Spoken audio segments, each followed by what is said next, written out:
дар натиҷаи роҳандозӣ кардани корҳои фаҳмондадиҳӣ бо наздикону пайвандон шахсони дар ҷустуҷӯи расмӣ қарор дошта ки дар содир намудани ҷиноятҳои вазнин ва махсусан вазнин гумонбар дониста шуда худро аз ҷавобгарии ҷиноӣ пинҳон менамуданд, ба таври худихтиёрӣ ба мақомоти тафтишотӣ ҳозир гардиданд. гумонбаршудагон Ақназаров Ақназар Алиназарович соли таваллуд 1992 ва Шабонов Ҷамшед Шокирҷонович соли таваллуд 1984 сокинони маҳаллаи Хоруғи болои шаҳри Хоруғ баъди содир кардани силсилаи ҷиноятҳо таи солҳои охир таҳти пуштибонии саркардаи гурӯҳи муташаккили ҷиноии маҳаллаи Хоруғи боло Маҳмадбоқиров худро панаҳ бурда барои ҷавоб нагуфтан аз амалҳои ҷиноӣ содиркардашон дар канор мемонданд.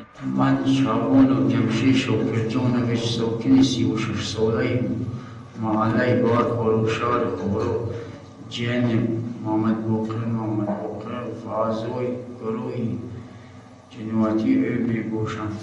дар тӯли 10 солаи охир ман ва дигар ҷавонони гумроҳзадаи Бар Хоруғ бо супориши Маҳмадбоқиров барои халалдор кардани кори мақомоти давлатӣ, вайрон кардани вазъият дар вилоят, халалдор кардани амнияти ҷамъиятӣ ва тарсонидани мардуми вилоят ҷиноятҳои зиёдеро кардем. ба Маҳмадбоқир бевосита Ширзамонов Алӣ дастуру супориш дода ба воситаи Муҳаммадшоҳ ва Улфатхонӣ пул равон карда, Маҳмадбоқир ба ин пул барои аъзои гурӯҳи ҷиноятии худ хӯрок ва арақ ва банк мехарид ва ба ҳар яки моҳ барои дар гирдаш истодан ҳар моҳ маблағ медод. аксарияти одамони гирду атрофи Маҳмадбоқир одамони дар розиск қарор дошта буда.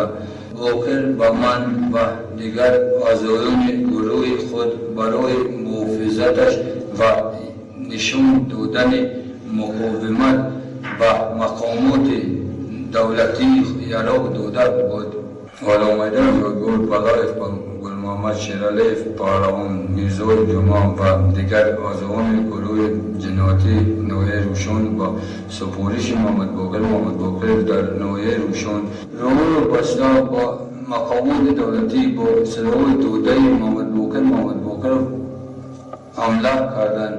номбурдагон дар баробари даст задан ба ҷиноятҳои вазнин дар амалу кирдорҳои зишт ва бетартибҳои ғайриқонунӣ ки дар шаҳри Хоруғ сурат гирифт даст дошта барои амалӣ кардани нақшаву ниятҳои нопокашон, ҳамчунин ҷавонони фиребхӯрдаро бо ҳар роҳу восита ба сафҳои худ ҷалб менамуданд. аз ҷумла Ақназаров Ақназар Алиназарович аз аввали соли 2021 инҷониб барои содир намудани ҷиноятҳои дар моддаҳои 237 табошӣ, 328 истифодаи зӯрворӣ ба муқобили намояндаи ҳокимият, 330 таъхири намояндаи ҳокимият пешбинишудаи кодекси ҷиноятии ҷумҳурии Тоҷикистон расман дар кофтуков қарор дошта дар ин муддат ба содир кардани амалҳои дигари ҷиноӣ низ даст заданд. ба ин монанд Шабонов Ҷамшед Шокирҷонович аз моҳи майи соли 2021 расман дар ҷустуҷӯ қарор дошта дар содир намудани ҷиноятҳои авбошӣ, истифодаи зӯроварӣ ба муқобили намояндаи ҳокимият, таъхири намояндаи ҳокимият, монеъ шудан ба татбиқи адолати судӣ ва тафтишоти пешакӣ ба ташкили иттиҳодияи ҷиноятӣ гумонбар дониста мешуд.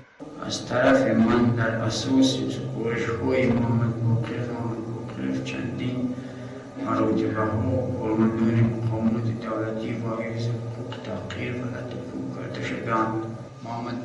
Маҳмадбоқир ошкоро сокинони шаҳри Хоруғро ба итоат накардан ба қонунҳо ва мақомотҳои давлатӣ даъват мекард ва аз ҷавонони маҳаллаи Бар Хоруғ талаб мекард ки нисбати кормандони давлатӣ ҷиноят содир кунанд.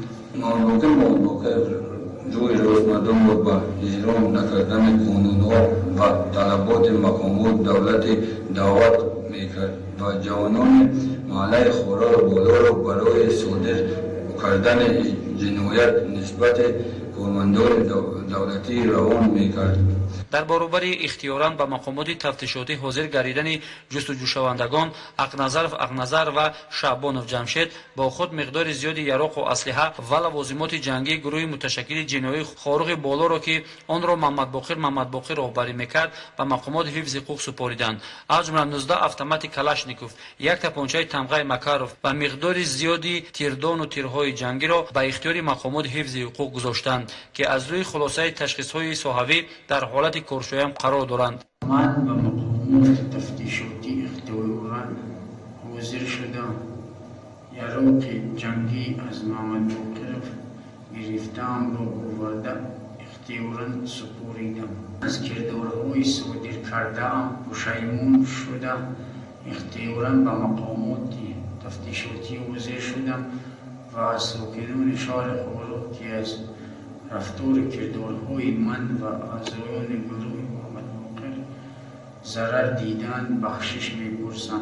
از دیگر اعضایان گروه هم خواهش میکنم که به مثل من اختیاراً آمده به مقامات تفتیشاتی خودشان را و یراق‌های خود را سپارند، زیرا راه انتخاب کرده من نادرست بوده باعث خرابکاری‌های زیادی در شهر خارق گردیده است.